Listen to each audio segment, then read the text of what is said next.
The woman they buried is walking back into the room, and she's not alone. 3 weeks ago, Arya Vale was nothing, a ghost. A punchline whispered behind manicured hands. Her boyfriend didn't just leave her, he chose her sister. At a family dinner, in front of everyone. They expected her to disappear, to crumble quietly like she always had. But tonight, she's walking into the Whitmore Gala on the arm of Luca Devereaux, a man whose name alone makes billionaires sweat. If you want to see how a broken woman becomes untouchable, stay until the end. Drop a like and comment with your city. I want to see how far this story travels. The chandelier above the Whitmore Hotel ballroom weighed 4 tons and cost more than most people's houses.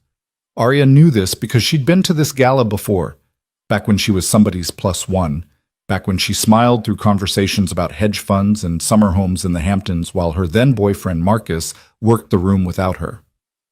That version of herself felt like a stranger now. Tonight, the chandelier's light caught differently. It wasn't warm anymore.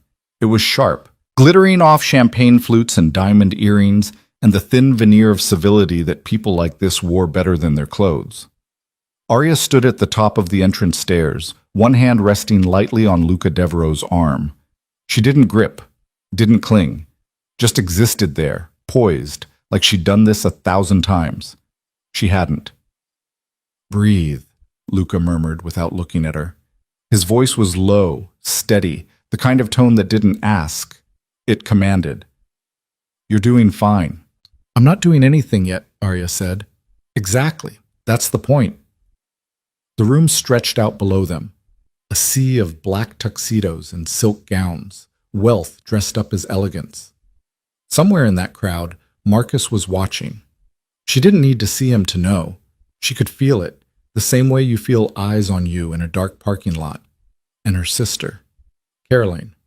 Sweet, delicate Caroline, who'd looked Arya in the eye 3 weeks ago and said, "He was never really yours." Arya's jaw tightened. "Easy," Luca said, still not looking at her, still scanning the room like a predator deciding which target to circle first. "If you tense up, they'll smell it." "I'm not tense. You're vibrating." She exhaled slowly, forced her shoulders down. He was right. She hated that he was right. Luca moved, and she moved with him, descending the stairs in sync. Heads turned. Of course they did. Luca Devereaux didn't attend events. He arrived at them. 6'3", sharp-jawed, dark-eyed, dressed in a suit that probably cost more than Arya's entire wardrobe. He was the kind of man people wrote think pieces about, the kind who could dismantle a company with a phone call and still make the evening news look boring. And tonight, for reasons Arya still didn't fully understand, he'd chosen to be here with her. They reached the floor. A waiter appeared instantly, offering champagne. Luca took 2 glasses, handed one to Arya without breaking stride. "You don't have to drink it," he said. "Just hold it. Gives your hand something to do." "I know what champagne is for." "Do you?" She shot him a look. He almost smiled. Almost. "There," he said, tilting his head slightly to the left. 11 o'clock. Marcus just saw you." Arya's heart kicked against her ribs. She didn't look. Not yet. "And?" she said. "And he looks like someone just told him his portfolio tanked." Now she looked. Marcus stood near the bar, mid-conversation with 2 men in navy suits, but he wasn't listening to them anymore. He was staring at her, champagne glass frozen halfway to his mouth, face caught somewhere between shock and something else. Something that looked almost like panic. "Good." Arya turned away before he could recover, let her gaze drift across the room like she hadn't noticed him at all, like he was wallpaper. "How do you feel?" Luca asked. "Like I might throw up." "That's normal." "Is it?" "Yeesh, you're about to rewrite 3 years of history in under 2 hours. I'd be worried if you weren't nauseous."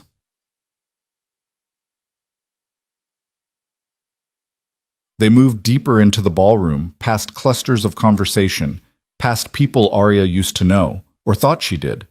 A woman in emerald green glanced over, did a double take, whispered something to her husband. Another couple, older, silver-haired, nodded politely at Luca and pretended not to stare at Arya. She recognized some of them. Marcus's colleagues, his friends, people who'd known about Caroline and said nothing. "Smile, Lucas," Luca said. "I am smiling. No, you're showing teeth. There's a difference. Arya adjusted, softened, let the corners of her mouth lift just enough to suggest amusement, not desperation. Better, Luca said. Now let's make them work for it.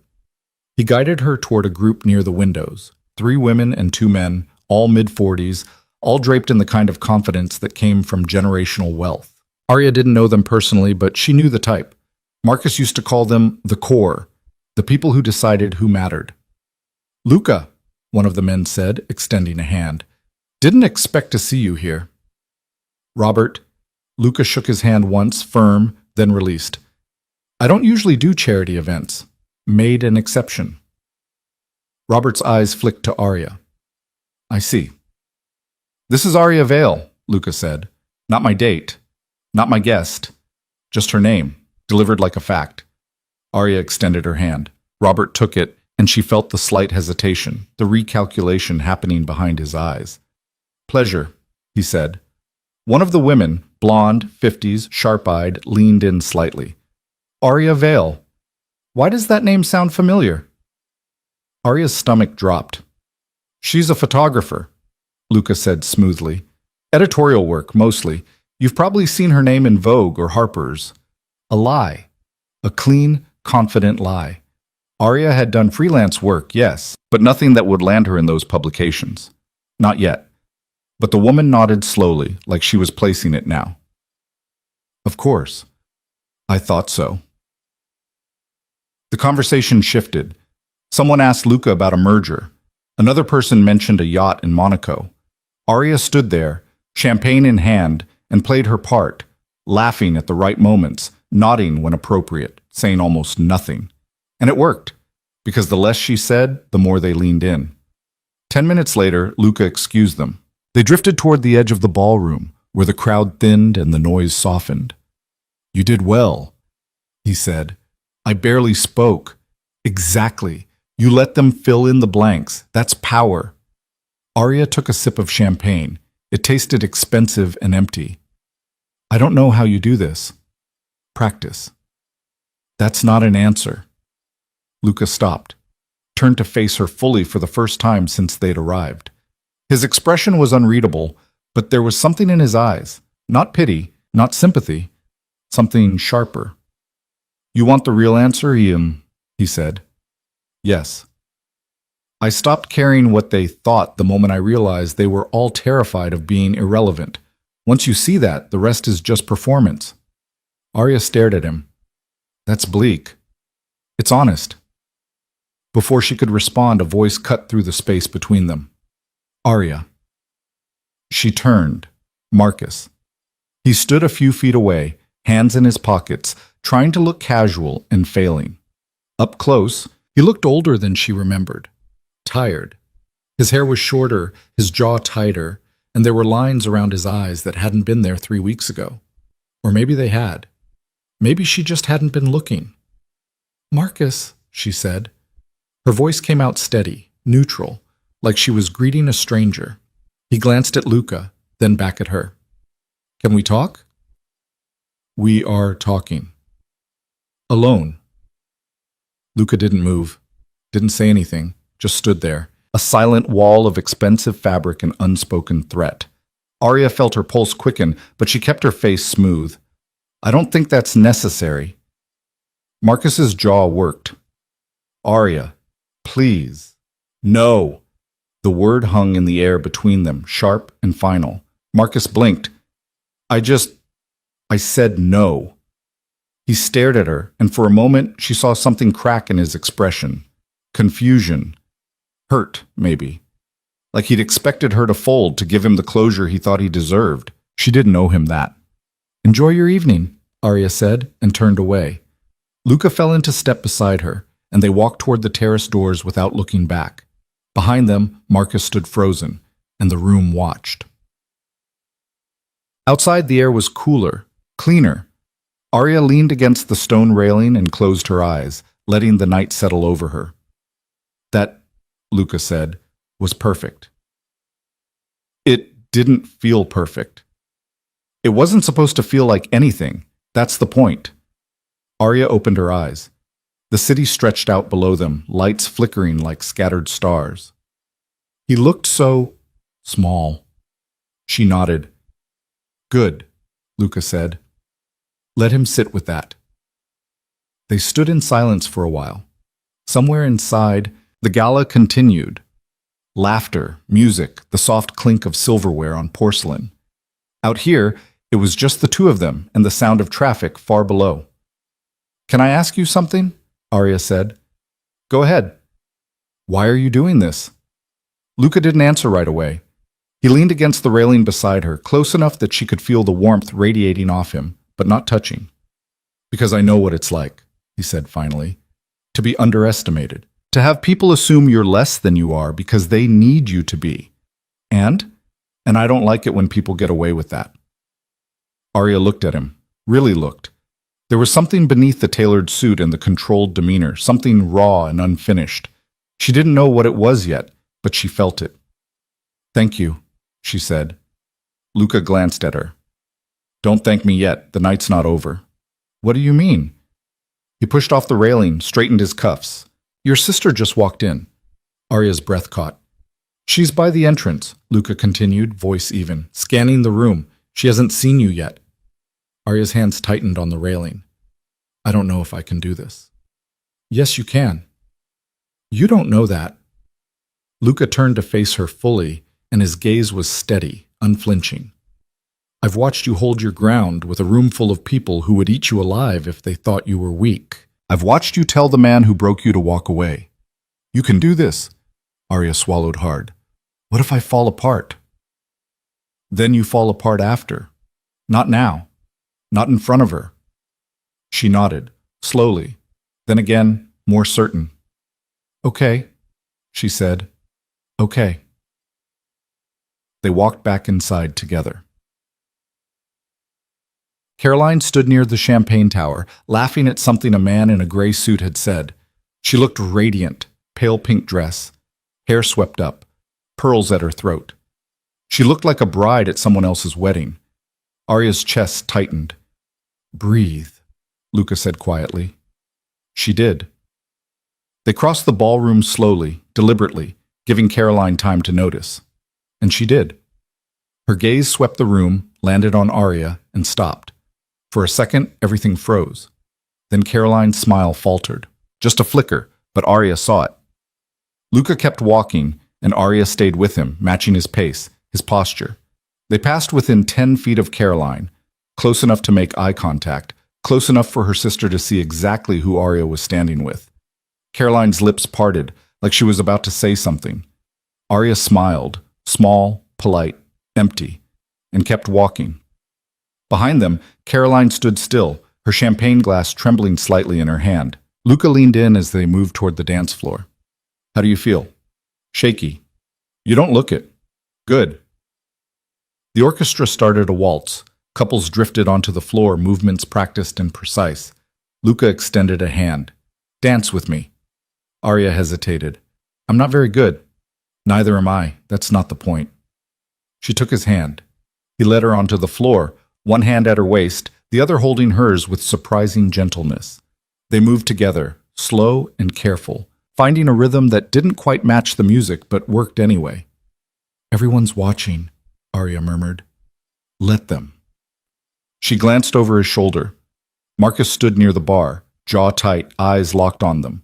Caroline hovered near the entrance, her date forgotten, staring. And for the first time in 3 weeks, Arya didn't feel like the punchline. She felt like the answer. You're smiling, Luca said. Am I? Yeah, a real one this time. Arya met his eyes.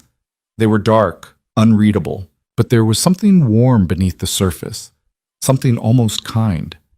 Thank you, she said again. You keep saying that. I mean it. The song ended. Applause rippled through the ballroom. Luca released her slowly, and they stepped apart, the space between them suddenly too wide. Come on, he said. Let's get some air. They slipped through the crowd, out onto a smaller balcony overlooking the gardens. The music faded to a murmur. The night pressed in, cool and quiet. Arya leaned against the railing, let her head fall back, stared at the sky. No stars, just city light bleeding into the dark. I keep waiting for it to hit, she said. For what to hit? The anger, the hurt. I thought I'd see them and just break, but I didn't. I don't feel anything. Is that bad? She thought about it. I don't know. Luca was quiet for a long moment. Then, maybe you've already processed it. Maybe that's why you're here. Or maybe I'm just numb. Or maybe you're stronger than you think. Arya turned to look at him. You don't know me. I know enough. Like what? He held her gaze. I know you could have stayed home tonight, could have let them win, but you didn't. That's not numbness, Arya, that's choice. She wanted to argue, wanted to tell him he was wrong, that she was falling apart inside, that this was all just a performance. But the words didn't come, because maybe he was right. Maybe she had chosen this. The door behind them opened. A couple stepped out laughing, then saw them and retreated quickly. Luca glanced at his watch. We've been here 2 hours, that's enough. Already? You've made your point. Staying longer doesn't add anything. It dilutes the impact. Arya nodded slowly. Okay. Okay. They went back inside, made one last circuit of the room, just long enough to be seen leaving together. Marcus watched them go. Caroline did too. Neither of them said a word, and Arya didn't look back. The car was waiting outside, a sleek black sedan that looked like it cost more than a mortgage. The driver opened the door without a word, and Arya slid inside, Luca following. The door closed. The world went quiet. Arya let out a breath she didn't know she'd been holding. You did it, Luca said. I did it. How do you feel? Tired, wired, I don't know. Empty, maybe.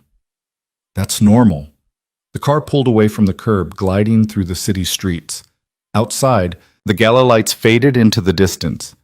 Arya stared out the window, watching the buildings blur past. What happens now?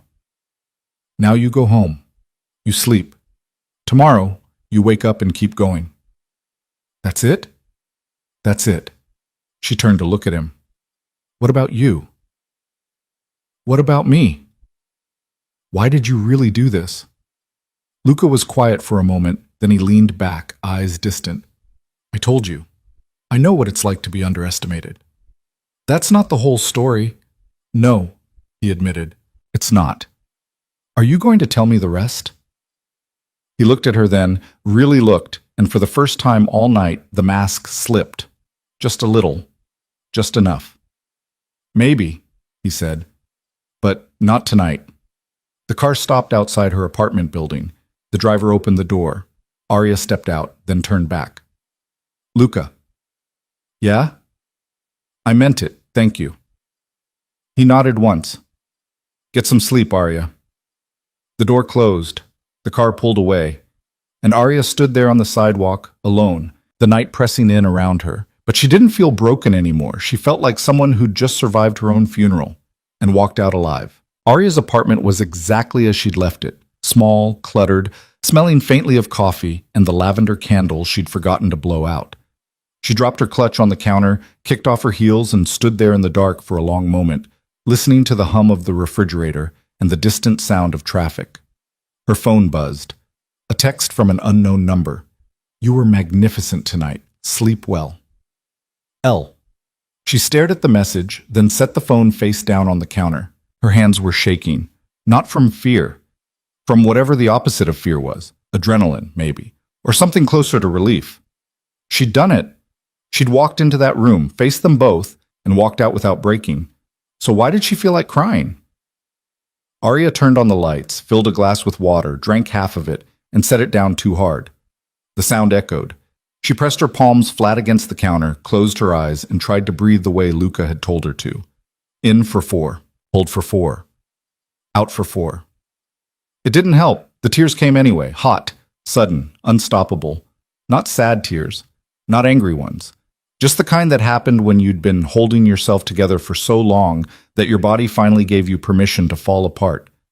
She sank onto the kitchen floor, back against the cabinets, and let it happen. 10 minutes. Maybe 15. She lost track. When it stopped, she felt hollowed out, clean, like something had been scraped away and left space behind. Arya wiped her face with the back of her hand, stood up, and went to bed. She didn't dream. The next morning came too bright and too early.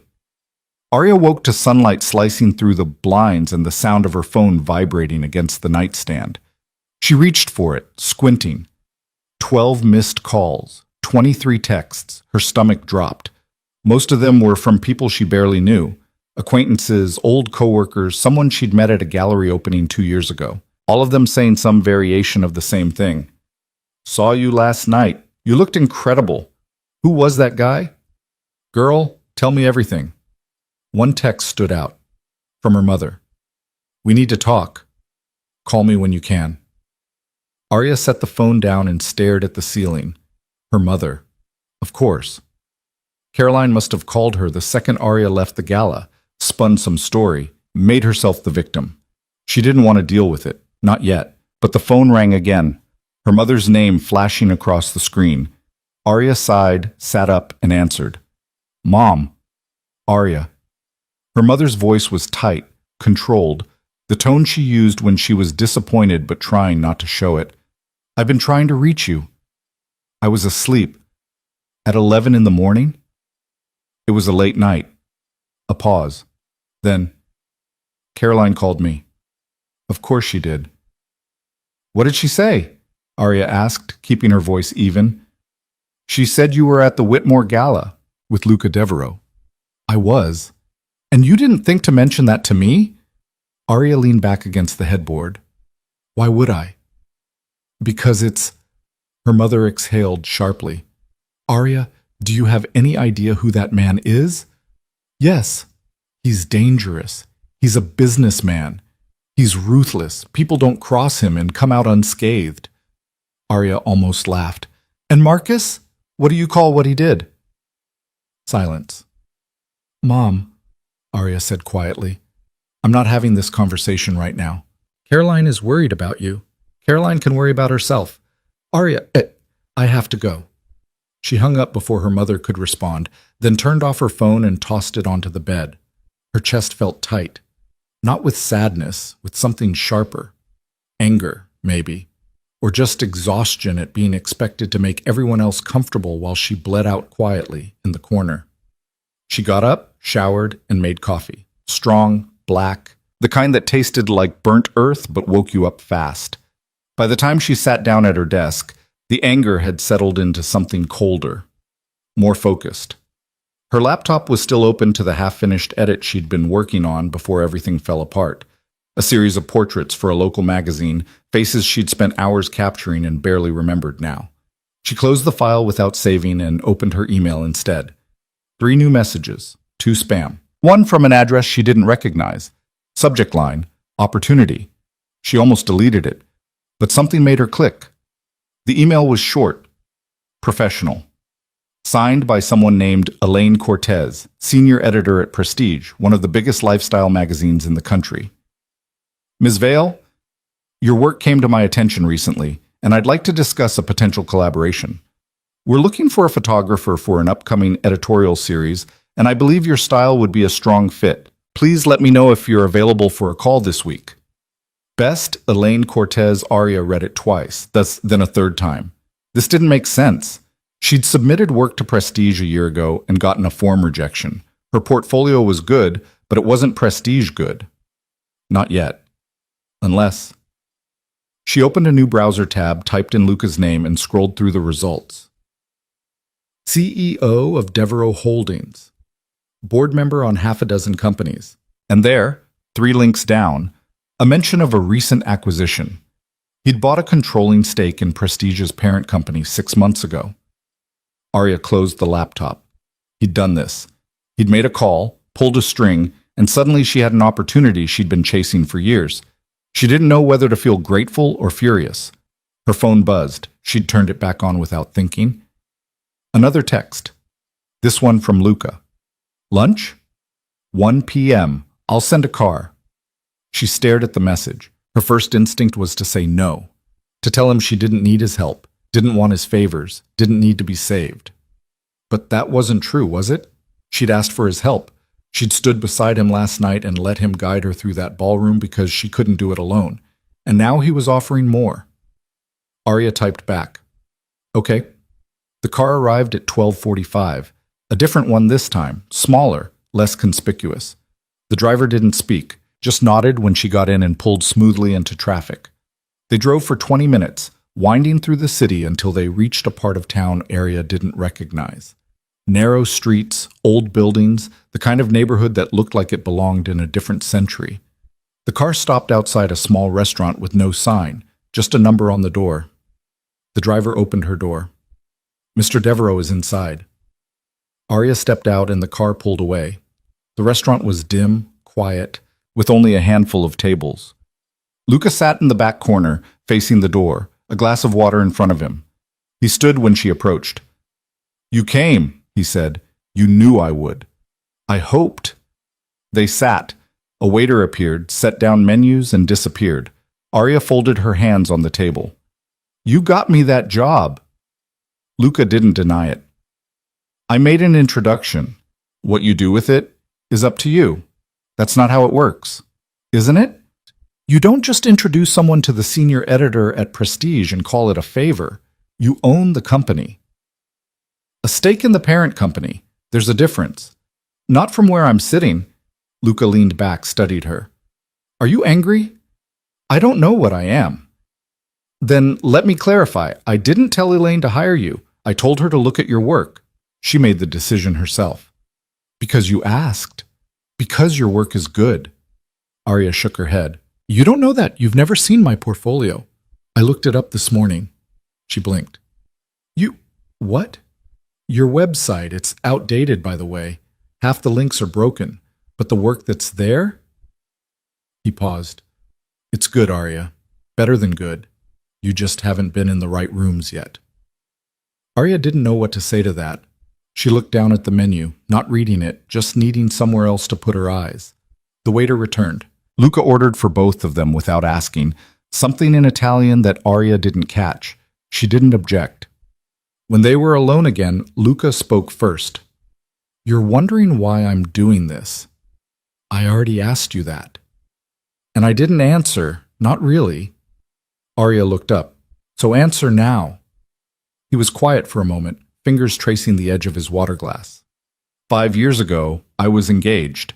Her name was Isabel. We'd been together since college. One of those relationships that everyone assumed would last because we looked good together on paper. Arya stayed silent.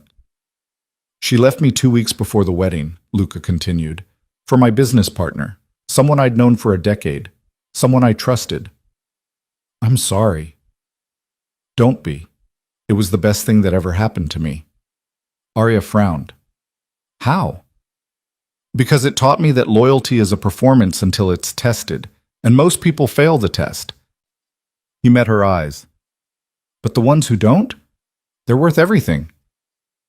"And you think I'm one of those people?" "I think you could be." The food arrived, some kind of pasta, delicate and expensive looking. Arya picked up her fork, set it down again. "I don't understand you," she said. "Good. Keep it that way." "That's not an answer. It's the only one I have right now." They ate in silence for a while. The food was good, better than good, but Arya barely tasted it.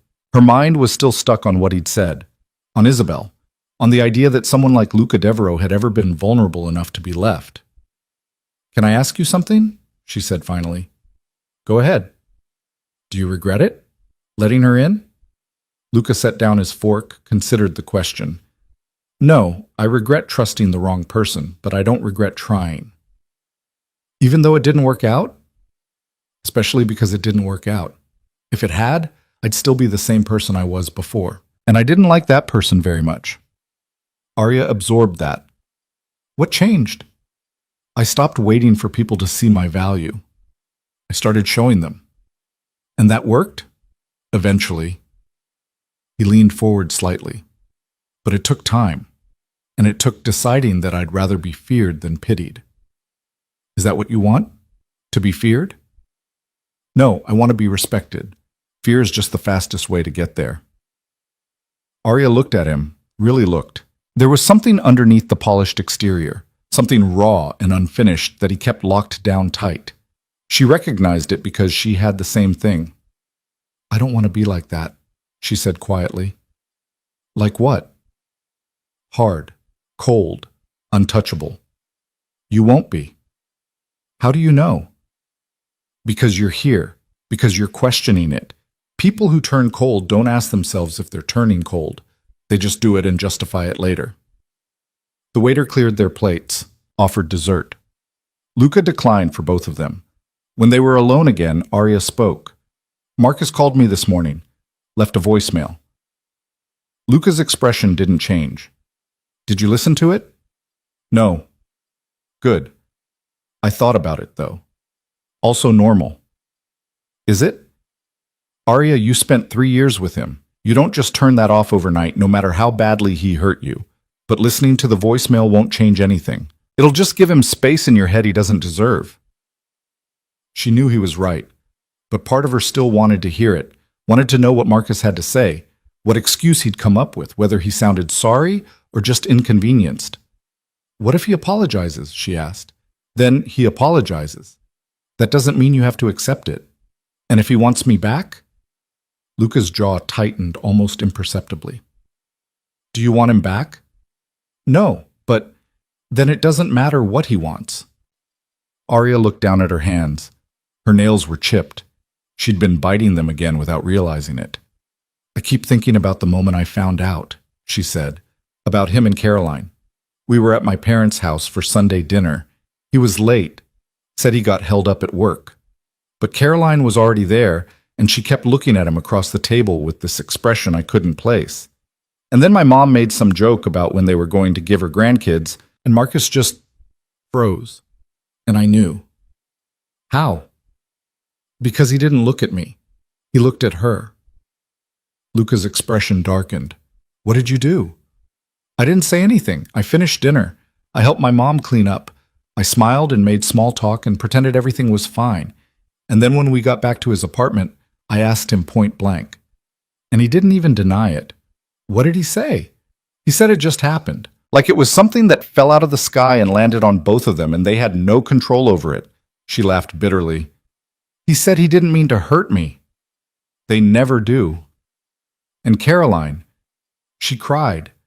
She said she never wanted it to happen either, but they couldn't help how they felt. Like their feelings mattered more than the fact that they lied to me for 6 months. 6 months? Arya nodded. That's how long it had been going on. Half a year of family dinners and holidays, and me thinking everything was fine while they were... She stopped, swallowed hard. I'm an idiot. No, you're someone who trusted the wrong people. That's not the same thing.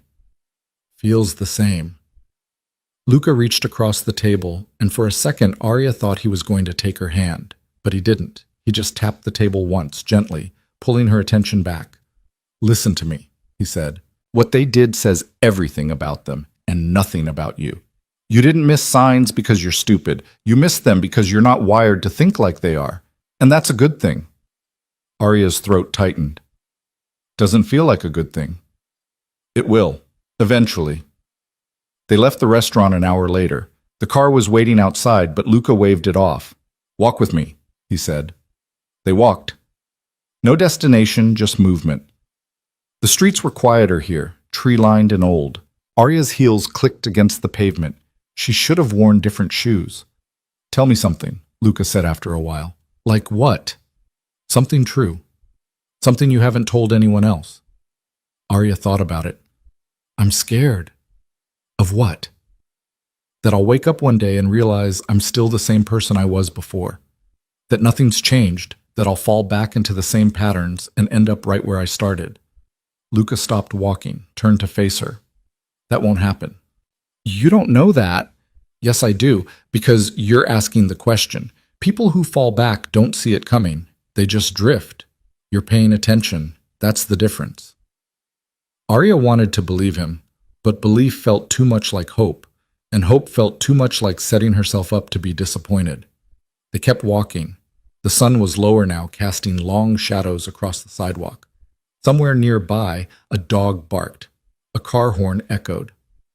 Can I ask you something? Arya said. Sure. What do you get out of this? Helping me? Luca didn't answer right away. When he did, his voice was quieter than before. I get to watch someone become who they're supposed to be instead of who they were told to be. That's rare, and it's worth paying attention to. Arya didn't know what to say to that, so she said nothing. They walked until the sun started to set, and then Luca called the car. "I'll see you soon," he said as she got in. "When?" "When you're ready." The car pulled away, and Arya watched him in the side mirror until he disappeared around a corner. That night, she listened to Marcus's voicemail. She told herself she wouldn't, told herself it didn't matter, but curiosity won out, and she pressed play. His voice was rough, uncertain, nothing like the confident tone he used to use. "Arya, it's me. I don't know if you'll even listen to this, but I had to try. I saw you last night, and I need you to know I'm sorry. I know that doesn't fix anything, but it's true. I was a coward, and I hurt you, and you didn't deserve that. You deserved better. You deserve better." A pause. "I don't expect you to forgive me. I just wanted you to know that I see it now, what I lost, and His voice cracked. "I hope you're okay. I really do." The message ended. Arya deleted it. Then she blocked his number. Then she opened her email and replied to Elaine Cortez. "Miss Cortez, I'd be happy to discuss the collaboration. I'm available for a call anytime this week. Thank you for reaching out. Best, Arya Vale." She hit send before she could second-guess herself. Her phone buzzed almost immediately. A text from Luca. "Proud of you." She stared at the message, then typed back. "How did you know?" "Because I know you." "You don't, though. Not yet. But I'm getting there." Arya set the phone down and stared at the ceiling. She didn't know what was happening. Didn't know if this was healing or just distraction. Didn't know if Luca was helping her or if she was becoming someone else entirely. But for the first time in weeks, she didn't feel like she was drowning, and that had to count for something. The call with Elaine Cortez happened 2 days later.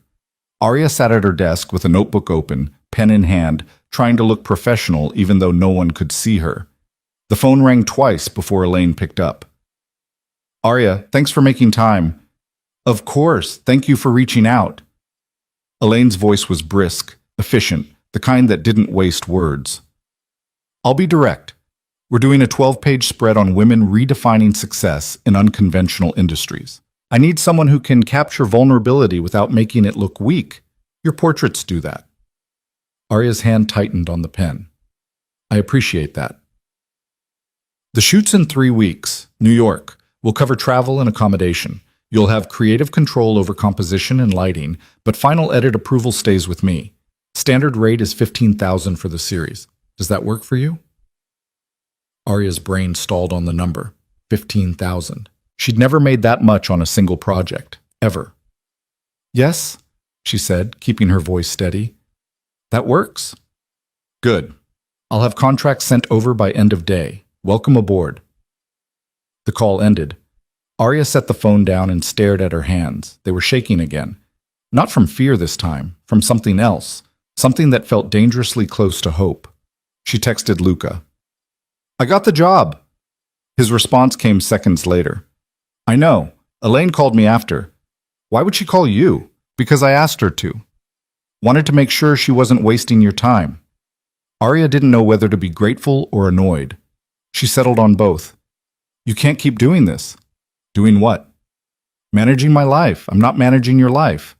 I'm opening doors. What you do when you walk through them is entirely up to you." She stared at the message, then typed back.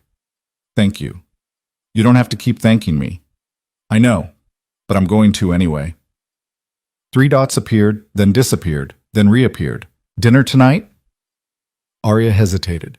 She'd seen Luca twice in the last week, and each time felt like stepping further into something she couldn't name. Something that wasn't quite friendship, but wasn't anything else either. "Okay, I'll pick you up at 7. She had 4 hours. She spent 2 of them going through her closet, trying on dresses she hadn't worn in months, discarding them one by one because nothing felt right. Too formal. Too casual. Too much like she was trying. She settled on black pants and a silk blouse. Simple. Clean. The kind of outfit that didn't announce anything.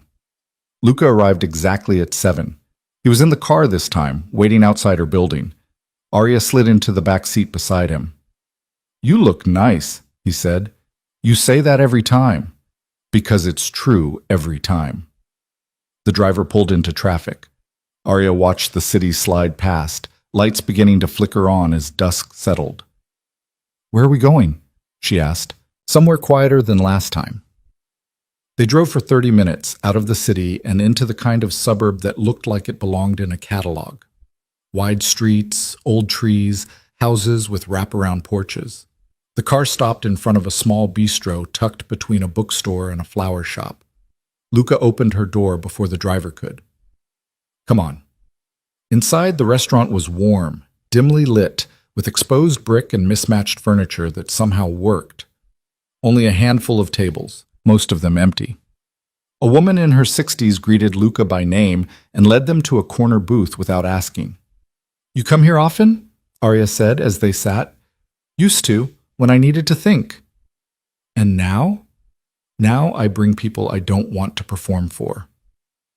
Arya didn't know what to do with that, so she picked up the menu and pretended to read it. They ordered wine for her, whiskey for him, food that came in small, deliberate portions. The kind of meal that was more about the conversation than the eating. "Tell me about New York," Luca said. "What about it?" "Are you nervous?" "Terrified." "Why?" Arya set down her fork. "Because this is the kind of job that can make or break someone. If I mess it up, it's not just a missed opportunity. It's proof that I didn't deserve it in the first place." "That's not true, isn't it? Everyone's going to assume I only got it because of you." "Let them assume. You'll prove them wrong when the work comes out. And if it's not good enough?" Luca leaned back, studied her. "You're worried about the wrong thing." "What should I be worried about?" "Nothing. You should be focused on doing the work. The rest is noise." "Easy for you to say." "You think this is easy for me?" Arya blinked. "Isn't it?" "No. I've spent the last decade building something that people respect because they're afraid to do otherwise. That's not the same as being good at what I do. It's just being good at making people think twice before crossing me. But you are good at what you do." "Maybe. But I didn't start out that way. I made mistakes, big ones. Lost money, lost people, lost years trying to prove I belonged in rooms I had no business being in. And now? Now I'm in those rooms. But I still don't belong. I just stopped caring whether I do." Arya absorbed that. "So what changed between then and now?" Luca swirled his whiskey, stared into the glass like it held answers. "I stopped waiting for permission. From investors, from board members, from people who thought they knew better than me because they'd been doing it longer. I started trusting my instincts, even when they told me to do the opposite of what everyone else said. And that worked? Most of the time. When it didn't, I learned faster than the people who never took risks in the first place." The food came. They ate slowly, the conversation drifting from work to nothing in particular. Arya found herself relaxing in a way she hadn't in weeks, maybe months. "Can I ask you something personal?" she said eventually. "Depends on the question." "What happened with Isabel after she left?" Luca's expression shifted, not closed off exactly, but more guarded. "What do you want to know?" "Did you ever talk to her again?" "Once. About a year later, she called me out of nowhere, said she wanted to apologize. And I let her. Then I hung up." "That's it?" "That's it. She wanted closure. I didn't owe her that." Arya thought about Marcus's voicemail, the apology that didn't change anything. "Do you regret it? Not hearing her out?" "No. She didn't call because she felt bad. She called because she wanted me to tell her it was okay, that I forgave her, that she could stop feeling guilty." He paused. "I wasn't going to give her that." "That's harsh." "Maybe, but it's honest." They finished eating. The waiter cleared the plates and brought coffee neither of them had asked for. Arya wrapped her hands around the cup, let the heat seep into her palms. "I keep thinking about that night," she said quietly. "At the gala, the way you moved through that room like you owned it. I want to feel like that." "You already do." "No, I was pretending." You weren't. Arya, everyone in that room was pretending. I'm just better at it than most. I don't believe that. Believe it. Half of power is convincing people you have it. The other half is convincing yourself. Arya looked at him. Really looked. In the low light, he seemed less polished, more human. There were lines around his eyes she hadn't noticed before. A tiredness that didn't show unless you were paying attention. Do you ever get tired of it? She asked. Of what? The performance. The game. All of it. Luca was quiet for a long time. When he spoke, his voice was softer than usual. Every day. Then why keep doing it? Because stopping means admitting I wasted the last decade becoming someone I'm not sure I even like. And I'm not ready to do that yet. The honesty startled her. She didn't know what to say. Luca drained the last of his whiskey. Come on, let's get out of here. They walked outside. The air was cooler now, sharp with the promise of fall. The driver was waiting, but Luca waved him off again. Walk? He said. Sure. They walked without direction, past closed storefronts and streetlights casting pools of yellow on the sidewalk. Arya's heels clicked softly. Luca's hands were in his pockets. What are you going to do about your family? He asked after a while. What do you mean? Your mother, your sister, you can't avoid them forever. Watch me. Arya. She sighed. I don't know. Part of me wants to tell them exactly what I think of them. The other part just wants to disappear and never look back. Both are valid. But only one is realistic. Which one? Disappearing. My mom will never take my side over Caroline's. She never has. And Caroline, she'll spin this into some tragic love story where she's the victim who couldn't help falling for the wrong person. And you'll let her? What choice do I have? Luca stopped walking, turned to face her. You have every choice. You can confront them. You can cut them off. You can forgive them and move on. But what you can't do is let them define the narrative while you sit quietly in the corner, waiting for it to be over. I don't know how to do that. Yes, you do. You did it at the gala. You walked into that room and rewrote the story just by showing up. That was different. Why? Because you were there. Luca's expression softened. I'm here now. Arya's throat tightened. She looked away, blinking hard. I can't keep relying on you. Why not? Because eventually you'll leave, or you'll get tired of this, of me, and I'll be right back where I started. That's not going to happen. You don't know that. I do, actually, because I don't do anything halfway, and I don't invest time in people I don't believe in. Arya met his eyes. There was something there, something raw and unguarded that she hadn't seen before. It scared her. Not because it was dangerous, but because it was real. What do you want from me? She asked quietly. Luca didn't answer right away. When he did, his voice was careful, measured. I want you to stop apologizing for taking up space. I want you to stop second-guessing every decision because you're afraid of making the wrong one. I want you to trust yourself the way I trust you. That's a lot. I know. I don't know if I can do that. You're already doing it. You just don't see it yet. They started walking again. The silence between them felt different now, heavier, charged with something neither of them was ready to name. Arya's phone buzzed. She ignored it. It buzzed again. You should check that, Luca said. She pulled it out. 2 texts from a number she didn't recognize. This is Caroline. We need to talk. Please. I know you're angry, but I'm still your sister. Arya stared at the messages, her chest tightening. What is it? Luca asked. Caroline. His jaw tightened. What does she want? To talk. Are you going to? Arya thought about it, about 3 years of sisterhood, about shared bedrooms and whispered secrets and the time Caroline covered for her when she snuck out to see a concert their parents didn't approve of, about the way Caroline used to laugh so hard she'd snort, and how Arya used to tease her for it. And then she thought about the look on Caroline's face at that family dinner, the lack of shame, the quiet entitlement that came from knowing she'd get away with it because she always did. No, Arya said. You sure? No, but I'm doing it anyway. She blocked the number. Then she turned off her phone completely. Luca didn't say anything, just nodded once like he understood. They walked until they circled back to the restaurant. The car was still waiting. "I should get home," Arya said. "Okay." They got in. The drive back was quiet. Arya stared out the window, watching the suburbs give way to the city, the houses shrinking into apartments, the space collapsing inward. When they reached her building, Luca walked her to the door.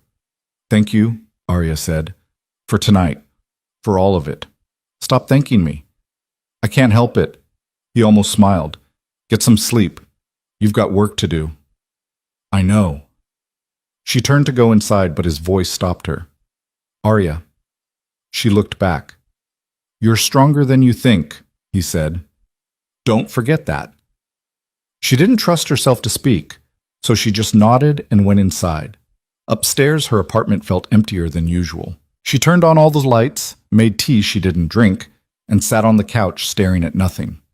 Her laptop was still open on the coffee table. She pulled it toward her, opened her email, and started drafting a message. "Mom, I know Caroline reached out, and I know you probably think I'm being unreasonable, but I need you to understand something. What happened wasn't just a betrayal. It was a choice. They chose each other over me. Repeatedly. For 6 months. I'm not asking you to pick sides. I'm telling you that I can't keep pretending everything's fine when it's not. I need space. From both of them. Maybe from you too. I don't know yet. I'm not trying to hurt anyone. I'm just trying to survive this. And I can't do that if I'm still expected to show up and smile and act like nothing happened. I hope you can understand that. But if you can't, I'll have to be okay with it. Arya." She read it 3 times. Then she deleted the whole thing. Some conversations didn't need to happen yet. Maybe they never would. Instead, she opened a new document and started sketching out ideas for the New York shoot. Lighting concepts. Composition notes. Questions she wanted to ask the subjects. She worked until 2 in the morning, until her eyes burned and her back ached and her brain finally quieted enough to let her sleep. The next 3 weeks passed in a blur. Contracts. Planning calls. Research on the women she'd be photographing. Arya threw herself into the work because it was easier than thinking about anything else. Luca texted her every few days. Never anything heavy, just small check-ins. "How's prep going? Don't forget to eat. You're going to kill this." Arya saved every message, even though she didn't know why. 2 days before she was supposed to leave for New York, her mother called. Arya almost didn't answer, but something made her pick up. "Mom." "Arya." Her mother's voice was strained, tired. "We need to talk." "I don't think we do. Please, just listen." Arya sat down on the edge of her bed. "I'm listening." Her mother took a shaky breath. "Caroline told me everything, about Marcus, about how long it's been going on. I didn't know, Arya. I swear I didn't know. Would it have mattered if you did? Of course it would have. Would it? Because you've spent the last 3 weeks defending her." "I haven't been defending her. I've been trying to keep this family from falling apart." "It already fell apart, Mom. You just didn't notice." Silence. "I'm sorry," her mother said finally. "I'm sorry I didn't see it. I'm sorry I didn't ask the right questions. I'm sorry I made you feel like you had to handle this alone." Arya's throat tightened. "I don't know what you want me to say." "I don't want you to say anything. I just want you to know that I see it now. What they did. What I did by not standing up for you." "Okay. Okay?" "I heard you. I don't know if it changes anything, but I heard you." Her mother was quiet for a long moment. "Are you coming to Thanksgiving?" "I don't know." "Will you think about it?" "Maybe." "That's all I'm asking." They hung up. Arya sat there for a while, staring at the wall, trying to figure out how she felt. She didn't feel better, but she didn't feel worse either. Progress, maybe. The day before her flight, Luca asked her to meet him at his office. Arya had never been there before. She'd imagined something cold and corporate, all glass and steel and intimidation. It wasn't. The building was old, renovated but not gutted, with exposed brick and tall windows that let in too much light. Luca's office was on the top floor, spacious but not excessive, lined with bookshelves and scattered with papers that suggested someone actually worked here. He was on the phone when she arrived. He gestured for her to sit, finished the call, and hung up. "You came," he said. "You asked." "I did." He pulled an envelope from his desk drawer, slid it across to her. "For New York." Arya opened it. Inside was a check. $20,000. She looked up sharply. "What is this?" "An advance. For the shoot. Elaine already paid me." "That's for the work. This is for everything else. Wardrobe, equipment, anything you need to make sure you're not scrambling last minute. I can't accept this." "You can, and you will." "Luca, Arya, stop fighting me on this. You've been using the same camera for 5 years. Your lenses are scratched. You're good enough to make it work, but you don't have to. Not anymore." She stared at the check. "I'll pay you back." "No, you won't." "Yes, I will." "Fine. Pay me back by doing work that makes people forget I had anything to do with it." Arya folded the check carefully, slipped it back into the envelope. "Thank you." "Stop thanking me." "No." He smiled. Actually smiled. Changed his whole face. Made him look younger, less guarded. "You're impossible," he said. "So are you." They sat there for a moment, the silence comfortable in a way it hadn't been before. "Are you ready?" Luca asked. "For New York?"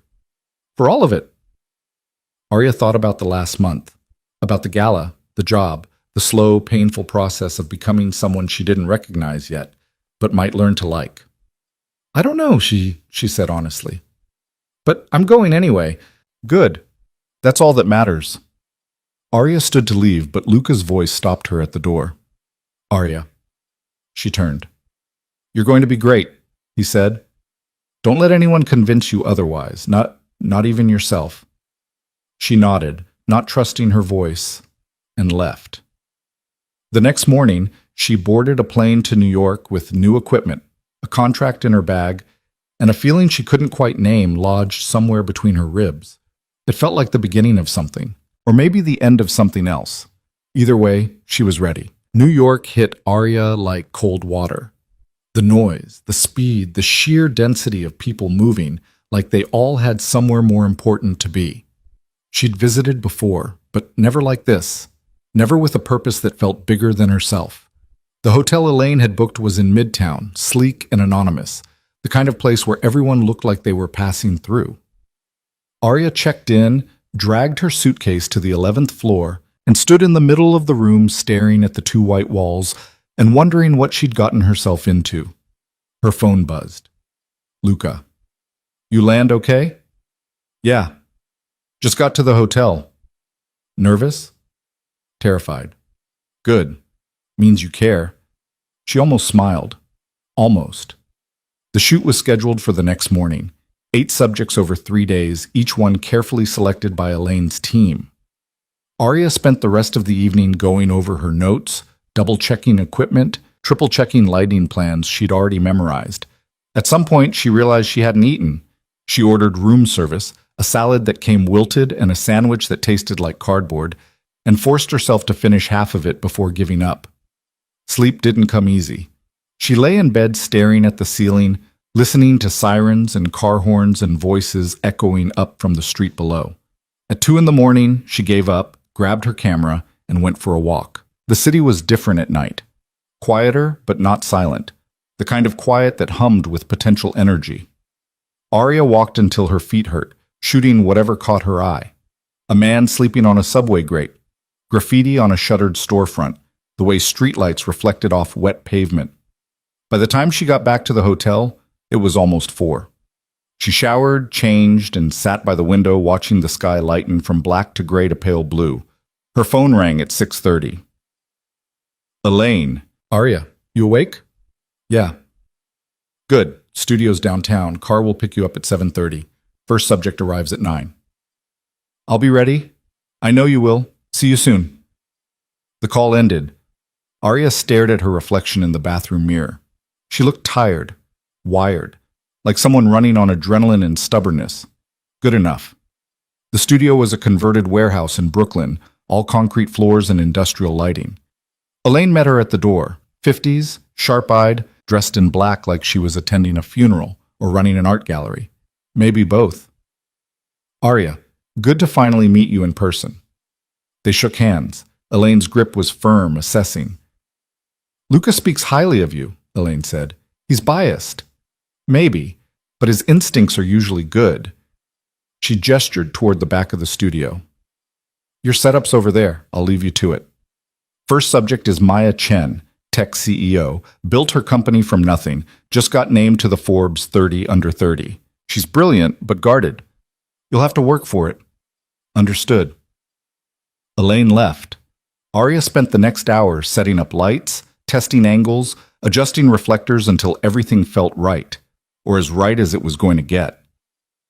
Maya arrived at 9 sharp, mid-20s, petite, dressed in a perfectly tailored suit that probably cost more than Arya's equipment. She had the kind of face that gave nothing away, polite but distant, like she'd done 1,000 interviews and learned to say nothing while appearing to say everything. Maya, thanks for doing this. Of course. Maya's handshake was brief, professional. Where do you want me? Arya gestured to the chair she'd set up near the window. Natural light filtered through, softened by sheer curtains. There. We'll start simple, see what feels natural. Maya sat, crossed her legs, folded her hands. Every movement precise, controlled. Arya raised the camera, took a few test shots. Maya's smile was perfect. Too perfect. Magazine ready. Empty. Can I ask you something? Arya said, lowering the camera. Maya's smile didn't waver. Sure. Why did you agree to this shoot? The smile faltered, just slightly. What do you mean? You don't need the publicity. You're already on Forbes. You've got investors lining up. So why sit for a spread about redefining success? Maya was quiet for a moment. Then she laughed, a real laugh, short and surprised. You're direct. I don't have time not to be. Fair. Maya uncrossed her legs, leaned back slightly. The Polish cracked just enough to show something underneath. Honestly, my PR team said it would be good for my image, show the human side or whatever. And is there one? A human side. I don't know anymore. Some days I think I traded it for the company. Arya raised the camera again. Tell me about that. Maya's expression shifted, not closed off, but thoughtful, uncertain. I haven't slept more than 4 hours a night in 3 years. I can't remember the last time I saw my family. I have 200 employees depending on me to make the right calls, and most days, I'm just guessing and hoping I don't destroy everything they've worked for. Click. Arya caught it. The moment vulnerability slipped past the armor. But you keep going, Arya said. I keep going. Why? Because stopping means admitting I don't know what else I'd be without this. Click. Another one. Maya's eyes, distant and sharp at the same time. They worked for an hour. Slowly, carefully, Arya peeled back the layers until she found the person underneath the CEO. By the end, Maya's suit jacket was off, her hair slightly mussed, her expression open in a way it hadn't been when she walked in. Thank you, Maya said as she stood to leave.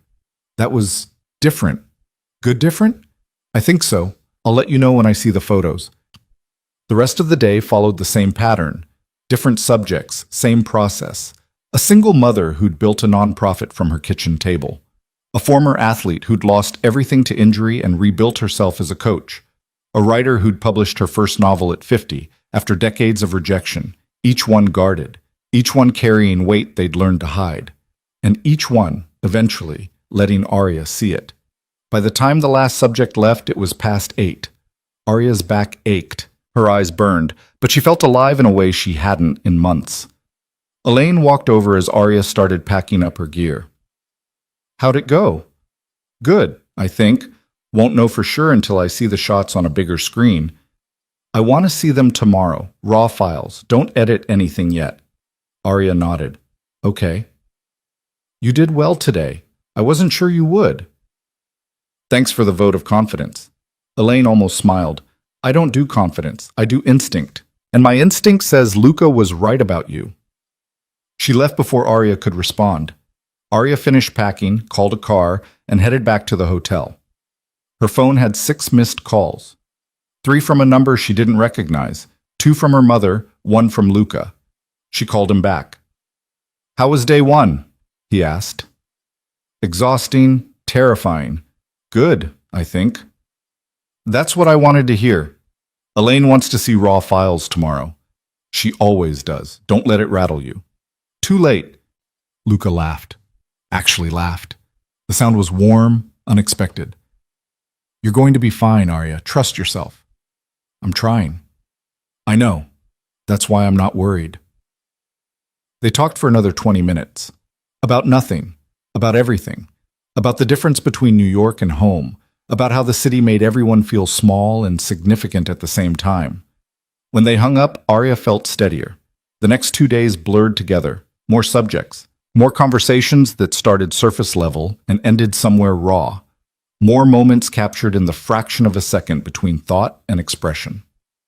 On the 3rd day, Elaine sat with Arya in the studio, scrolling through the raw files on a laptop. She didn't say anything for a long time. Just clicked through, zoomed in, zoomed out, made notes Arya couldn't see. Finally, she looked up. "These are good." "Just good?" "These are very good, better than I expected." Arya's chest loosened slightly. "Thank you." "Don't thank me. You did the work." Elaine closed the laptop. "I want you for the next series. We're doing a piece on legacy. People who've built something that outlives them. 3-month project. Starts in January." Arya blinked. "What?" "You heard me. Are you interested?" Yes, I'm interested." "Good. We'll finalize details when you get back. For now, go celebrate. You earned it." Arya left the studio in a daze. She walked for blocks without direction, letting the city swallow her, until she found herself in Central Park. She sat on a bench near the lake and stared at the water. Her phone buzzed. A text from an unknown number. "Congratulations. Heard you killed it. M. Marcus." Arya stared at the message. He'd gotten a new number, found a way around the block. Of course he had. She thought about responding, thought about telling him off, telling him to leave her alone, telling him exactly what she thought of him reaching out now. Instead, she deleted the message and turned off her phone. That night, she had dinner alone at a small Italian place near the hotel, the kind of restaurant with checkered tablecloths and candles and wine bottles. She ordered pasta and wine and sat by the window watching people pass. Halfway through the meal, her waiter brought over a second glass of wine. From the gentleman at the bar. Arya turned. Luca sat 3 stools down, still in a suit, looking like he'd walked off a magazine cover. She stared. He raised his glass slightly. A question. Arya gestured to the empty chair across from her. Luca paid his tab and walked over. "Surprise. What are you doing here?" "I had meetings in the city. Thought I'd check in." "You flew to New York to check in?" "Among other things." He sat, signaled the waiter for a menu he didn't look at. "How are you feeling?" "Like I just survived something." "You did." "Elaine wants me for another project." "I know, she called me." "Of course she did." Luca smiled. "She's impressed. That's hard to do." Arya took a sip of wine. It was better than what she'd ordered. "Why are you really here?" "I told you. Meetings." "Luca." He was quiet for a moment. Then he leaned back, studied her in that way he had, like he was seeing past the surface to something underneath. "Because I wanted to make sure you were okay. And because I didn't want you to be alone when you finished something this big." Arya's throat tightened. "You didn't have to do that. I know." They ate, talked, about the shoot, the city, the strange intimacy of photographing strangers. Luca told her about his meetings, something to do with a merger that was falling apart because 2 CEOs refused to be in the same room. Arya told him about Maya, about the moment the armor cracked and something real showed through. "That's what you're good at," Luca said. "Finding the thing people try to hide. Is that a compliment?" "It's an observation, but yes." After dinner, they walked. No destination, just movement through streets that never fully slept. They ended up near Times Square, surrounded by light and noise and tourists taking photos of nothing in particular. "I hate this part of the city," Luca said. "Why?" "Too loud, too bright. Everyone's performing." "You perform all the time." That's different. I perform in boardrooms, in private, not in the middle of the street for strangers who will forget me in 5 minutes. Arya looked at him. Do you ever let anyone see the real version? The one that's not performing? Luca met her eyes. I'm letting you see it right now. Something shifted in the air between them, something unspoken but present, hanging there like a question neither of them knew how to ask. Come on, Luca said finally. Let's get out of here. They caught a cab back to her hotel. The ride was quiet, comfortable. When they pulled up outside, Luca walked her to the lobby. Thank you, Arya said, for coming, for all of it. Stop thanking me. I told you, I can't help it. He smiled. Then, without warning, he pulled her into a hug. Not tentative, not performative, just solid and warm and steady. Arya froze for half a second, then leaned into it. When they pulled apart, Luca's expression was softer than she'd ever seen it. You did something incredible this week, he said. Don't let anyone diminish that. Not Elaine, not Marcus, not even yourself. I won't. Good. He left. Arya watched him go, then went upstairs to her room. She didn't sleep right away. She pulled out her laptop, opened the raw files from the shoot, and scrolled through them slowly. Each face told a story. Each expression held something true. For the first time in a long time, Arya felt like she'd done something that mattered. Her phone buzzed. She'd turned it back on without thinking. Another text from Marcus. I know you don't want to hear from me, but I need you to know I'm sorry. For everything. You deserved better. Arya stared at the message for a long time. Then she typed back. You're right. I did deserve better. I still do. Stop contacting me. She hit send, blocked the new number, and set the phone face down on the nightstand. The next morning, she flew home. The city looked different from the plane, smaller, more manageable. She had left feeling like she was running from something. She came back feeling like she'd run towards something instead. Luca's car was waiting at the airport. She hadn't asked for it, but she wasn't surprised. The driver took her home. Her apartment looked exactly the same, but she felt different walking into it, like she'd left as one person and come back as someone else. She unpacked, showered, and sat down at her desk. Her laptop chimed. An email from Elaine. Arya. Attached are the final selects from the shoot. You'll see your name in the credits when we go to print next month. Well done. We'll talk about the legacy project after the holidays. Take some time. You earned it. Arya opened the attachments, 12 images, each one sharper, more honest than she'd dared to hope. She'd done it. She'd actually done it. Her phone rang. Luca. Did you see Elaine's email? He asked. Just now. And I don't know what to say. You don't have to say anything. Just feel it. Arya closed her eyes, let herself feel it. The pride, the relief, the quiet certainty that she'd taken a chance and it had paid off. Thank you, she said softly. For what?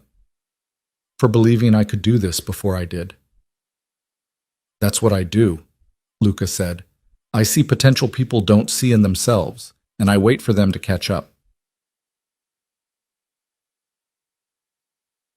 They talked for a while longer, about next steps, about the holidays, about the fact that Arya still hadn't decided whether to go to Thanksgiving at her mother's. What do you think I should do? She asked. I think you should do whatever feels right, not what feels easy, not what makes everyone else comfortable, what feels right for you. And if I don't know what that is yet, then you wait until you do. After they hung up, Arya sat at her desk and stared at the images on her screen. Each face looked back at her, unflinching. She thought about Marcus, about Caroline, about her mother's phone call and the apology that didn't undo anything but existed anyway. She thought about the version of herself who'd walked into that gala a month ago, broken, invisible, desperate to prove she was still worth something. That version felt like a stranger now. Arya opened a new email and started typing. Mom, I've thought about Thanksgiving. I'm not ready to see Caroline yet. Maybe I won't ever be. But I'd like to see you, just us. If that's something you'd be open to, let me know. Arya. She hit send before she could second-guess herself. Then she opened her photo files and got to work. Because this was what moving forward looked like. Not perfect, not painless, just deliberate. And for now, that was enough. Her mother's response came 2 days later. Short, careful. I'd like that. Just us. How about the Saturday before Thanksgiving? I can come to you. Arya read it 3 times, looking for subtext, for hidden agendas, for the catch she was sure had to be there. But the message was what it was. Simple, direct, an offer that didn't demand anything in return. She texted back. Okay, Saturday at 2. The days leading up to it felt longer than they should have. Arya threw herself into work, editing the New York photos, responding to emails from Elaine about the Legacy project, updating her portfolio with images that finally felt like they represented who she was becoming instead of who she'd been. Luca called twice. They talked about nothing important, about the weather, about a documentary he'd watched, about the fact that Arya had started running in the mornings because sitting still made her restless. That's good, he said. Means you're rebuilding. Or avoiding. Maybe both. Doesn't make it less good. On Friday night, Arya cleaned her apartment for the first time in weeks. Not because it was dirty, but because she needed something to do with her hands.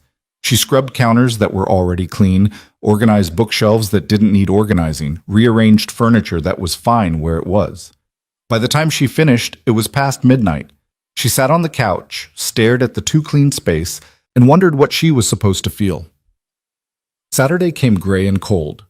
Arya made coffee, burned toast, threw it away, and made more. She changed clothes 3 times before settling on jeans and a sweater. Casual, like this wasn't a big deal. It was a big deal. Her mother arrived exactly at 2. Arya watched from the window as she got out of her car, clutching her purse like a shield. She looked smaller than Arya remembered, older, tired in a way that had nothing to do with sleep. Arya opened the door before her mother could knock. Hi, Mom. Hi, sweetheart. They stood there for a moment, neither quite knowing what to do. Then her mother stepped forward and hugged her, quick, uncertain, like she wasn't sure she was allowed. Arya hugged back. It felt strange, familiar and foreign at the same time. Come in, Arya said. Her mother stepped inside, looked around like she was seeing the apartment for the first time even though she'd been here before. It looks nice, different. I moved some things around. It's good, feels more open. They sat at the small kitchen table. Arya had made tea, something to do with her hands, and now she poured 2 cups neither of them would probably drink. Thank you for coming, Arya said. Thank you for inviting me. Her mother wrapped her hands around the mug, stared into it like it held answers. I wasn't sure you would. I wasn't either. Silence settled between them. Not comfortable, not hostile, just there. How have you been? Her mother asked finally. Busy. I had a job in New York for a magazine. I heard. Your father saw something about it online. He showed me. Arya blinked. Dad? He's proud of you. He doesn't always know how to say it, but he is. That landed somewhere unexpected. Arya looked down at her tea. I didn't know that. I should have told you sooner. We both should have. Her mother took a shaky breath. Arya, I owe you an apology. A real one. Not the kind I gave you on the phone, okay? I failed you. When you needed me to choose you, to stand up for you, I chose keeping the peace instead. I told myself I was trying to hold the family together, but really I was just avoiding the hard conversation. And you paid the price for that. Arya's throat tightened. She didn't trust herself to speak yet. I've spent the last month trying to understand how I let it happen, her mother continued. How I could watch my daughter get hurt and do nothing. And the truth is I was scared. Scared of what it would mean if I admitted that Caroline did something unforgivable. Scared of losing her. Scared of losing you. So I just froze. And that's not good enough. It's not even close to good enough. No, Arya said quietly. It's not. I know, and I don't expect you to forgive me. Not now. Maybe not ever. But I need you to know that I see it. What I did. What I didn't do. And I'm sorry. Arya wiped at her eyes with the back of her hand. She hadn't realized she was crying. Why didn't you say any of this before? Because I didn't understand it before. I was too busy trying to fix things, to make everyone get along, to go back to how things were. But we can't go back. And we shouldn't. What happened showed me something I didn't want to see.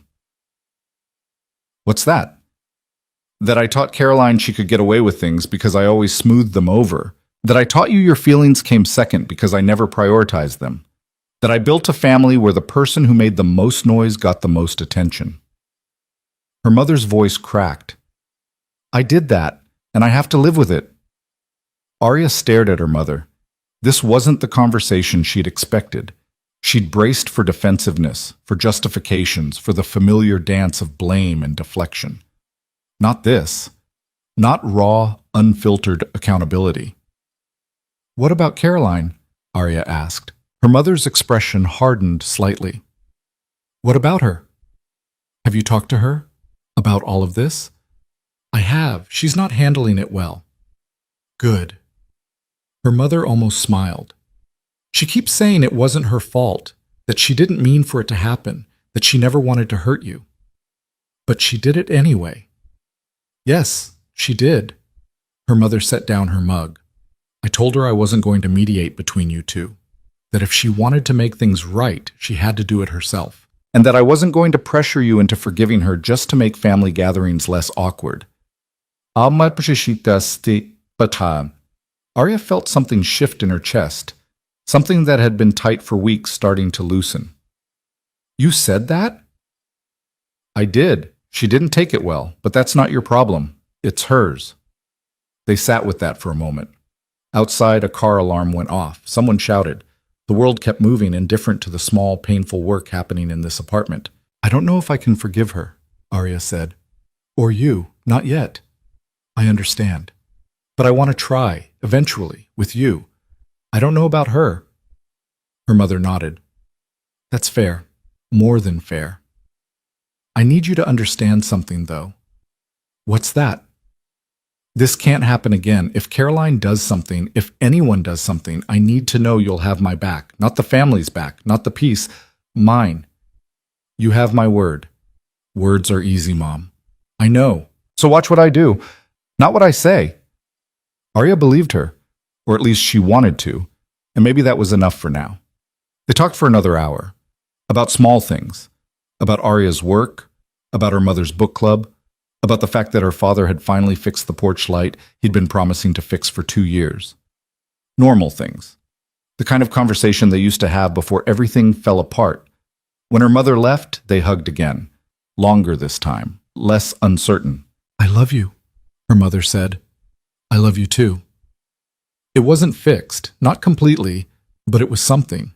After her mother left, Arya sat on the couch and let herself feel it. The grief, the relief. The strange, complicated hope that maybe some things could be rebuilt even after they'd been shattered. Her phone buzzed. Luca, how did it go? Better than I expected. Harder than I wanted. That sounds about right. She apologized. A real one. Good. She should have. I don't know what happens next. You don't have to know yet. Arya smiled at the screen, typed back. Are you busy tomorrow? Depends. Why? I want to take you somewhere. A pause. Then, okay. Where? It's a surprise. I don't like surprises. You'll like this one. The next day was Sunday. Arya picked Luca up at noon, driving the beat-up sedan she'd inherited from her father and barely used. Luca folded himself into the passenger seat, looked around at the fast food wrappers on the floor and the cracked dashboard, and raised an eyebrow. This is your car? Don't judge me. I'm not judging. I'm observing. Same thing. Not even close. They drove out of the city into the kind of countryside that felt impossibly far from skyscrapers and noise, even though it was only 40 minutes away. Rolling hills, farms, roads that curved for no reason other than to curve. Where are we going? Luca asked. You'll see. You know I hate not knowing things. I know. That's why I'm not telling you. He almost smiled. You're enjoying this. More than I should. They drove until the GPS said they'd arrived. Arya pulled into a gravel lot beside an old barn that had been converted into something between a gallery and a workshop. A hand-painted sign out front read, Westfield Art Collective. Luca looked at it, then at Arya. What is this? A place I used to come. Before everything. Before Marcus, before New York, before I forgot why I started taking photos in the first place. She got out. Luca followed. Inside, the barn smelled like wood and paint and coffee. The walls were covered with work from local artists, paintings, sculptures, photographs, and mismatched frames. A woman in her 60s sat behind a desk in the corner, reading a paperback with a cracked spine. She looked up, saw Arya, and grinned. Well, look who finally remembered where she came from. Hi, Ruth. Ruth stood, pulled Arya into a hug that smelled like lavender and cigarettes. It's been too long, kid. I was starting to think you'd gone Hollywood on me. Not quite, just New York. Same difference. Ruth turned to Luca, looked him up and down with the kind of unfiltered assessment only old women and small children could get away with. And who's this? This is Luca. Luca, Ruth. She taught me everything I know about composition. And clearly you forgot most of it, Ruth said, but she was smiling. She stuck out a hand. Luca shook it. Nice to meet you, he said. We'll see about that. Ruth gestured around the barn. Arya tell you about this place? Not really. Typical, she never could take a compliment. Ruth looked at Arya. Your stuff's still up in the back corner. Haven't had the heart to take it down. People still ask about it. Arya's chest tightened. Really? Really? Come on. I'll show your fancy friend what you used to do before you got too good for us. They followed Ruth to the back of the barn. There, on a small section of wall, were 6 photographs Arya had taken 3 years ago. Black and white. Local faces, a farmer, a waitress, a mechanic. People no one would look twice at, captured in moments of unguarded humanity. Luca stopped in front of them. Didn't say anything, just looked. These are good, he said finally. They're old. They're still good. Ruth snorted. Told you. But she wouldn't listen. Too busy chasing big city validation. I wasn't chasing anything, Arya said. Sure you weren't. Ruth patted her arm. I'm glad you came back, kid. Even if it's just for a visit. She left them there, went back to her desk and her paperback. Arya and Luca stood in front of the photos. The barn was quiet except for the creak of old wood and the distant sound of wind outside. Why did you bring me here? Luca asked. Because I wanted you to see where I started, before I was trying to be someone, when I was just trying to see people. And you stopped? I got distracted. By Marcus, by trying to fit into his world, by thinking I needed to be someone different to matter. But you came back. I'm trying to. Luca turned to look at her. Do you know why I really helped you? Why I showed up at that gala? Why I made the introduction to Elaine? Why I keep answering the phone when you call? Arya shook her head. Because when I met you, you reminded me of something I'd forgotten. That the best work, the work that actually matters, comes from people who haven't lost themselves yet, or who are trying to find themselves again. He gestured to the photos. This is who you are, not the gala, not the magazine spreads. This, seeing people who get overlooked and making them unforgettable. Arya's throat tightened. I don't know if I can be that person and also be successful. Yes, you can. You just have to stop thinking they're mutually exclusive. They left an hour later. Ruth made them promise to come back. Made Arya promise to bring new work. Made Luca promise not to turn Arya into someone she wasn't. I wouldn't dream of it, Luca said. Good, because I know where you live. You don't, actually. Give me 5 minutes and a phone book. On the drive back, they were quiet, comfortable. The sun was setting, turning the sky orange and purple and gold. Thank you, Luca said. For what? For letting me see that. Most people don't show me where they came from. They just show me where they want to go. Maybe they don't think you'd care. Maybe, or maybe they're afraid I'll see something they don't want me to see. Are you seeing something? Luca looked at her. Yeah. I'm seeing someone who's braver than she thinks she is, and who's going to be just fine. Arya's hands tightened on the steering wheel. She didn't trust herself to respond. They drove in silence until they reached the city. Arya dropped him off at his building, watched him walk inside, and sat there for a moment before driving home. Thanksgiving came and went. Arya spent it with her father, just the two of them, Chinese takeout, and a football game neither of them cared about. He didn't ask about Caroline, didn't ask about Marcus. Just told her he was proud of her and meant it. It was enough. The weeks after blurred together. Work, running, slow. Careful conversations with her mother that didn't fix everything but didn't make things worse. Texts from Luca that came sporadically but always exactly when she needed them. 2 weeks before Christmas, Arya got a call from a number she didn't recognize. She almost didn't answer, but something made her pick up. Hello? Arya, it's Caroline. Arya's stomach dropped. She should have hung up, should have blocked the number and deleted it and moved on. But she didn't. What do you want? Caroline's voice was small, shaky.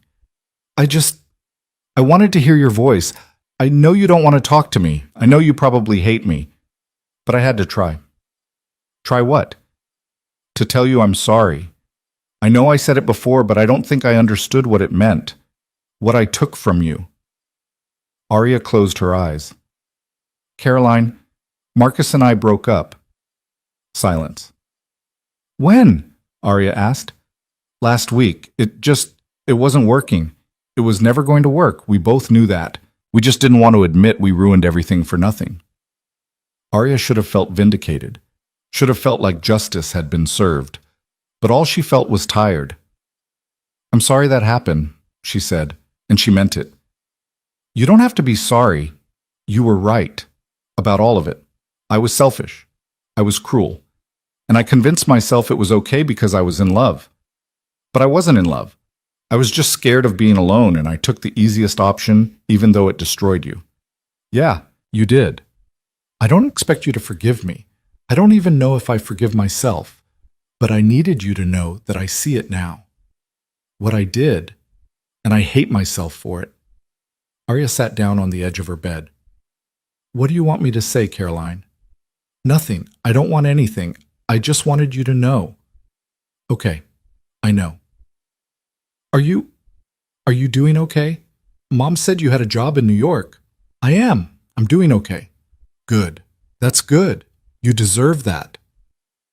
They sat in silence for a moment. Then Caroline spoke again, her voice breaking. I miss you. Arya's chest tightened. I miss you too. But that doesn't change what happened. I know. Maybe someday, but not now. I understand. Caroline took a shaky breath. Thank you for not hanging up. Yeah. The call ended. Arya sat there staring at the wall, feeling the weight of it settle. It wasn't closure. It wasn't forgiveness. It was just acknowledgement. And maybe that was all it could be for now. She texted Luca. Caroline called. And I let her apologize. Then I told her I wasn't ready to forgive her. How do you feel? Sad. Relieved. Empty. I don't know. That's normal. Is it? Yes. Healing isn't linear. Sometimes it's just confusing. Arya smiled despite herself. When did you get so wise? I've always been wise. You're just finally listening. Christmas came quiet. Arya spent it alone by choice, not circumstance. She worked on the Legacy project, edited photos until her eyes burned, and let herself exist in the in-between space of not quite healed but not broken anymore either. On New Year's Eve, Luca called. What are you doing tonight? Nothing. Why? Because you should be doing something. I'm fine doing nothing. Arya. Luca. He sighed. There's a thing, small, just a few people. You should come. I don't do parties. It's not a party. It's dinner. With people who won't ask you intrusive questions or expect you to perform. Who are these people? Friends, real ones, the kind who've seen me at my worst and stuck around anyway. Arya hesitated. Then, okay, but if it's awful, I'm leaving. Deal. The dinner was at a small restaurant in a part of town Arya had never been to. When she arrived, Luca was already there, sitting at a table with 5 other people. 2 men, 3 women, all around his age, all laughing at something someone had said. Luca stood when he saw her. You came. Said I would. He introduced her. Names she forgot immediately, but faces she'd remember. Kind faces. Open faces. The kind of people who asked real questions and listened to the answers. They ate. They talked. About work. About the city. About the strange, specific terror of starting a new year not knowing what it would bring. No one asked Arya about her personal life. No one pried. They just included her like she'd always been there. Halfway through dessert, one of the women, Sarah maybe, or Sophie, leaned over. Luca talks about you a lot. Arya blinked. He does? All the time, about your work, about how talented you are. He doesn't do that often. Talk about people, I mean. So you must be pretty special. Arya glanced at Luca. He was deep in conversation with someone else, gesturing emphatically about something she couldn't hear. I don't know about special, Arya said. Well, he does, so take the compliment. At midnight, they stepped outside. Someone had brought champagne. They counted down together, strangers and friends, and everyone in between, and when the new year arrived, Arya felt something shift. Not fixed, not complete, just different. Luca walked her to her car after. Thank you for coming, he said. Thank you for inviting me. They liked you. How do you know? Because Sarah asked if you were single, and when I said I didn't know, she told me I should find out. Arya's heart stuttered. And are you finding out? Luca looked at her, really looked, the kind of look that felt like a question and an answer at the same time. I don't know, he said quietly. Are you ready for me to? Arya thought about it, about the last few months, about who she'd been and who she was becoming, about the fact that for the first time in a long time, she didn't feel like she was waiting for someone else to decide her worth. Ask me in a few months, she said. Luca smiled. Okay, I will. He hugged her. She hugged back. And when they pulled apart, something between them had shifted. Not resolved, just acknowledged. Arya drove home through empty streets, watching fireworks explode in distant corners of the sky. She thought about Marcus, about Caroline, about her mother and her father, and all the people who'd shaped her into someone she'd had to unbecome before she could figure out who she actually was. She thought about Luca, about Ruth, about the women in New York who'd let her photograph them at their most vulnerable. She thought about the fact that healing wasn't a straight line, that some days she still woke up angry, that some days she missed the version of herself who didn't know betrayal was possible. But mostly, she thought about the fact that she'd survived, that she'd walked into a room full of people who'd tried to erase her and walked out stronger, that she'd taken the worst thing that ever happened to her and used it as fuel instead of letting it consume her. 3 months later, Elaine called. The spread's running next week. I'm sending you an advance copy. Thank you? Don't thank me. This is your work. You earned every bit of it. The magazine arrived 2 days later. Arya opened it slowly, carefully, like it might disappear if she moved too fast. There, across 12 glossy pages, were the women she'd photographed, each face raw and real and unforgettable. And at the bottom of the first page, in small print, photography by Arya Vale. She stared at it until the words blurred. Then she called Luca. It's here. I know. I'm looking at it right now. And it's everything I knew it would be. I couldn't have done it without you. Yes, you could have. You just would have gotten there slower. Arya laughed. Actually laughed. You're impossible. So you keep telling me. I mean it, though, thank you. You're welcome. Now stop thanking me and celebrate, Sats. How? However you want. This is your moment. Own it. Arya hung up. She stared at the magazine for a long time. Then she got in her car and drove to her mother's house. Her mother opened the door, saw the magazine in Arya's hands, and started crying. I'm so proud of you, she said. I know. They stood there for a moment, then her mother pulled her inside. That night, Arya posted one of the photos online. Not for validation, not for attention, just because it felt right. The comments came fast, hundreds of them. From people she knew and people she didn't. From photographers she admired and strangers who'd stumbled across her work. One comment stood out. From Marcus. This is incredible. You always had this in you. I'm sorry I never saw it. Arya stared at it for a long time. Then she deleted it without responding. Because he was right. She had always had it in her. She just needed to lose everything to find it again. 6 months later, Arya stood in a gallery in Brooklyn, surrounded by her work. The Legacy project had turned into something bigger. A full exhibition, her first solo show, her name on the wall in letters big enough to matter. Luca stood beside her, hands in his pockets, looking at a photograph of an elderly woman who'd spent 50 years building a library in a town no one had heard of. You did it, he said. We did it. No, you did it. I just opened the door. Arya turned to look at him. Are you ready for me to answer your question yet? Luca's expression shifted. What question? The one you asked me on New Year's. He went still. Are you? I think so. You think so? I'm ready to try, if you are. Luca smiled. Not the controlled, measured smile he gave to boardrooms and business partners. The real one. The one that made him look younger and more uncertain and completely human. Yes, he said. I'm ready. He took her hand. She let him. And for the first time in a long time, Arya felt like she was exactly where she was supposed to be. Not because someone else had chosen her, but because she'd chosen herself. And then she'd chosen him. The exhibition ran for 6 weeks. People came, critics came. Elaine came and told Arya she wanted to talk about a book deal. Caroline sent flowers. Arya didn't throw them away. She just let them sit on her kitchen counter until they wilted. A reminder that some things could be beautiful and painful at the same time. Her mother came to the opening. So did her father. They stood in front of the photos, holding hands, and didn't say much, but they didn't need to. On the last day of the exhibition, Arya stood alone in the gallery after hours, just her and the work and the silence. She thought about the woman she'd been a year ago, the one who'd believed her worth was tied to someone else's perception of her, the one who'd let betrayal define her instead of refine her.